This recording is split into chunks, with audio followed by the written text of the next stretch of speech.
បាទសូមគោរពជំរាបសួរពុកម៉ែបងប្អូនប្រជាពលរដ្ឋខ្មែរទាំងក្នុងនិងក្រៅប្រទេសខ្ញុំមូសុភ័ក្រជាប្រធានក្រុមនិស្សិតអ្នកស្រាវជ្រាវវ័យក្មេងថ្ងៃនេះខ្ញុំសូមចេញវីដេអូលើកឡើងតាក់ទងទៅនឹងបងកឹមសុខដែលយកការវិភាគផ្ទុយពីគ្នាមួយតាក់ទងទៅនឹងការប្តឹងរឿងបញ្ហាព្រំដែនកម្ពុជាថៃទៅអង្គការអន្តរជាតិដូច្នេះសូម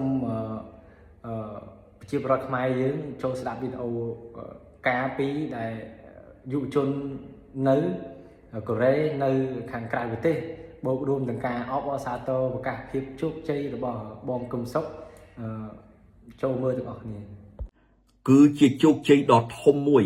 របស់ប្រជាពលរដ្ឋខ្មែរជាពិសេសយុវជនខ្មែរនិងយុវនារីខ្មែរនៅទូទាំងពិភពលោកដែលបានធ្វើចលនាជំរុញឲ្យលោកហ៊ុនសែនប្រកាសប្តឹងថៃទៅតុលាការយុត្តិធម៌អន្តរជាតិលើសំណុំរឿងជម្លោះព្រំដែនចំនួន4គឺប្រាសាទតាមាន់ធំប្រាសាទតាមាន់តូចប្រាសាទតាក្របីនិងតំបន់មុំ3ណាបន្ទាប់ពីបានឃើញការលើកឡើងរបស់គាត់ហើយយើងមើលឃើញបន្ទាប់ពីរាជរដ្ឋាភិបាលលោកយកកលៈទេសៈដែលថៃឈ្លានពានមកលើយើងក៏បានយកបញ្ហាទាំងអស់នេះយកទៅប្តឹងនៅ ICJ នៅអង្គការអន្តរជាតិនោះដូច្នេះបន្ទាប់មកក៏មានការលើកឡើងរបស់បងកឹមសុខបន្តទៀតនៅវីដេអូបន្ទាប់តើប្រទេសកម្ពុជាបានចំណេញអ្វីខាតអ្វីបន្ទាប់ពីការប្តឹងថៃទៅតុលាការយុត្តិធម៌អន្តរជាតិលើសំណុំរឿងព្រំដែនគោកចំនួន4កន្លែងហើយចុះថៃវិញនិយាយពីផលចំណេញណាប្រទេសកម្ពុជាគ្មានទេកម្ពុជាបានត្រឹមតែទឹកដី4កន្លែងដែលជាទឹកដីរបស់កម្ពុជាស្រាប់យកមកគ្រប់គ្រងវិញតែប៉ុណ្ណោះបន្ទាប់ពីលោកហ៊ុនសែនបណ្ដោយឲ្យកងទ័ពថៃចូលឈ្លានពានត្រួតត្រារាប់ឆ្នាំមកនេះក៏ប៉ុន្តែប្រទេសកម្ពុជាប្រឈមនឹងការខាតបង់ធំណាស់ដរាបណាកម្ពុជានៅតែដឹកនាំដោយក្រុមគ្រួសារហ៊ុនបងប្អូនតាមពិតទៅណាការប្តឹងថៃលើតំបន់ដែនគោកទាំង4ប្រាសាទតាមាន់ធំប្រាសាទតាមាន់តូចប្រាសាទតាក្របីនិងតំបន់មុំ3ត្រឹមត្រូវហើយក្នុងបញ្ហាទឹកដីតំបន់ទាំងនោះក៏ប៉ុន្តែការខាតបង់ធំរបស់កម្ពុជាគឺដោយសារតែរដ្ឋាភិបាលក្រុមគ្រួសារហ៊ុនបែរទៅជាយកសំណុំរឿងប្តឹងទៅតុលាការយុត្តិធម៌អន្តរជាតិទៅធ្វើជាយុទ្ធនាការឃោសនាបំផោងស្ថានភាពបំបិទសំណុំរឿងកោះគុណនិងដែនសមុទ្រទំហំ 30,000 គីឡូម៉ែត្រការ៉េដោយមិនព្រមប្តឹងទៅតុលាការយុត្តិធម៌អន្តរជាតិបន្ទាប់ពីបានឃើញការវិភាគរបស់គាត់ពីមួយវីដេអូទៅមួយវីដេអូយើងមើលឃើញថាការវិភាគបែបនេះគឺកន្ទុយខុសពីក្បាលវាជាគំនិតគ្មានក្បាលគ្មានកន្ទុយហើយមិនដឹងថាការទៀមទានឹងការប្រកាសជោគជ័យនេះគឺចំណេញអ្វីសម្រាប់ជាតិកម្ពុជានៅពេលដែលគេចាប់ដើមប្តឹងគាត់បែរទៅជាវិភាគថាគ្មានផលចំណេញទៅវិញនៅក្នុងវីដេអូរបស់បងកឹមសុខប្រហែលคลิปនេះខ្ញុំគាត់តែចង់លើកឡើងអំពីសម្ដីដែលគាត់និយាយគ្មានក្បាលគ្មានកន្ទុយមួយចំនួនដែលយើងមើលឃើញថាពីដើមវីដេអូមកគាត់វិភាគថាការប្តឹងទៅតំបន់ទាំង4នោះគឺមិនមានផលចំណេញសម្រាប់កម្ពុជាហើយក៏បានលើកឡើងថាការប្តឹងរឿងតំបន់ទាំង4នេះ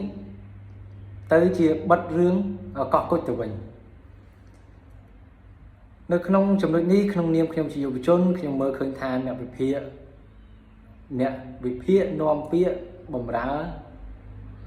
ជូនតនដិតសំស៊ីដែលគាត់លើកឡើងពីតំបន់ទាំងអស់នោះហើយគាត់មិនបានសិក្សាស្រាវជ្រាវឲ្យលម្អិតទាក់ទងនឹងបញ្ហាព្រំដែនបងកឹមសុខក៏គាត់ធ្លាប់ដើរការងារព្រំដែនជាមួយខ្ញុំម្ដងដែរទៅសុកចន្ទ្រានៅខេត្តស្វាយរៀងនៅក្នុងបញ្ហាព្រំដែនទាំងអស់នោះយើងមើលឃើញថាតំបន់ទាំង4គាត់ថាมันចំណេញទៅហើយព្រោះជាទឹកដីរបស់ខ្មែរស្រាប់ហើយគាត់ថាជារឿងត្រឹមត្រូវមិនដាក់កោះគុជចូលទៅជាមួយ បើសិនជាដឹងថាជារបស់ខ្មែរទៅហើយបើយើងយកទៅដឹងមិនចំណេញអ្វីសោះគ្រាន់តែបានរបស់យើងមកវិញហេតុអ្វីក៏ទាញកោះគុជចូលទៅដើម្បីបំប៉ោងក្នុងនយោបាយរបស់ខ្លួនចំណេញជូនលោកសំស៊ីទៅវិញខ្ញុំមើលឃើញថាបងកឹមសុខគាត់ជាពីមុនជាបណ្ឌិតអ្នកវិភាគមួយដែរគួរតែនិយាយអ្វីចំណេញដល់ជាតិហើយបើសិនជាចង់ធ្វើនយោបាយក៏ធ្វើទៅចុះតែកុំជ្រុលហួសហេតុកុំអាក្រក់ពេកនាំយុវជននាំអ្នកស្ដាប់តាមប្រជាពលរដ្ឋខ្មែរយើងធ្វើឲ្យមានការគិតផ្ទុយស្រឡះពីគ្នាហើយនៅពេលដែលប្រទេសជាតិមានបញ្ហាគាត់ប្រឹងប្រែងណាស់ក្នុងការបញ្ចេញទស្សនៈឲ្យខ្មែរយើងញែកជាពីរម្ខាងទៅគ្រប់គ្រងអ្នកជ្រុលនិយមខាងក្រៅម្ខាងទៀតនៅមានស្មារតីរួមក្នុងការជួយជាតិនៅក្នុងប្រទេសនេះដែលធ្វើឲ្យកម្ពុជាយើងមិនអាចប្រៀបធៀបទៅនឹងយុវជននៅក្នុងប្រទេសសិង្ហបុរីឬក៏អ៊ីស្រាអែលឬក៏ប្រទេសជាតិដទៃដែលរឹងមាំបានទេនៅពេលដែលមានអ្នកចេះដឹងមួយមិនបានសិក្សាយកចំណេះដឹងពីពិភពលោកយកចំណុចកម្ដាយកមកពង្រឹងជាតិសាសន៍ខ្លួនឯងឬក៏ផ្ដល់ផលប្រយោជន៍ជាតិខ្លួនឯងបាននោះកម្ពុជានៅតែដើរតាមកន្លងនយោបាយចាស់របស់លោកសំរងស៊ីដែលចេះតែប្រើអ្នកចេះដឹងនឹងមនុស្សមកនិយាយនឹងវិភាគអត់លះហើយជាចុងក្រោយក្នុងនាមខ្ញុំជាយុវជនក៏ស្នើសុំអំពាវនាវដល់ប្រជាពលរដ្ឋខ្មែរយើងទាំងអស់ឲ្យចាប់ដើមគិតមើលថាពេលនេះបងកឹមសុខមិនមែនជាអ្នកវិភាគសង្គមនយោបាយទៀតទេគឺជាអ្នកនាំពាក្យបម្រើចលនាជាតិតស៊ូរបស់តនដិតសំរងស៊ីដូច្នេះការនិយាយរបស់គាត់ក្នុងคลิปណាក៏ដោយក៏តែងតែមិនកិច្ចមិនផុតពីពាក្យតកោហ៊ុននឹងការផ្លាស់ប្ដូរតកោហ៊ុនចោលគឺដើម្បីអីនយោបាយលោកសំស៊ីបាត់បង់តម្លៃនៃការចេះដឹងរបស់ខ្លួនព្រោះបញ្ហាព្រំដែនប្រទេសកម្ពុជានិងថៃនេះខ្ញុំមើលឃើញថាបង្គោលព្រំដែនខ្មែរនិងថៃគឺបោះមិនទាន់អស់ទេគឺនៅមានកន្លែងដែលមិនទាន់បានបោះមិនទាន់ព្រមព្រៀងគ្នានៅជជែកគ្នាដោយវៀតណាមក៏មិនទាន់អស់ដែរឡាវក៏មិនទាន់អស់ដែរអញ្ចឹងយើងទៅសិក្សាស្រាវជ្រាវពីបញ្ហាព្រំដែននៅតំបន់ណាដែលគេកំពុងតែប្រតិបត្តិគ្នានឹងការធ្វើកិច្ចការងារចរចាទ្វេភាគីរវាងប្រទេសទាំងពីរដើម្បីរក្សាបាននូវសន្តិភាពទាំងសងខាងនិងការបន្តកិច្ចសហប្រតិបត្តិការសេដ្ឋកិច្ចនេះហើយគឺជានយោបាយការដឹកនាំមិនអាចធ្វើអ្វីបានដោយអារម្មណ៍បានទេបាទជាចុងក្រោយក៏សូមអរគុណហើយក៏ផ្ញើคลิปវីដេអូខ្លីមួយជូនបងកឹមសុខដេកមិនគ្រប់ការងារច្រើនអាយុមិនវែងទេត្រឡប់ទៅវិញប្រាប់ខុងមីងផងថាមនុស្សយើង